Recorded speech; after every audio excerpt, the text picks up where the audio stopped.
Inaprubahan na ni Pangulong Ferdinand R. Marcos Jr. ang 3-year Food Logistics Action Agenda ng bansa.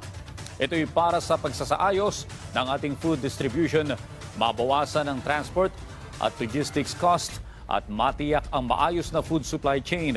Ang pagbuo ng Food Logistics Agenda ay kabilang sa mga ipinag-utos ng Pangulo noong ikalawang cabinet meeting Setyembre ng nakaraang taon.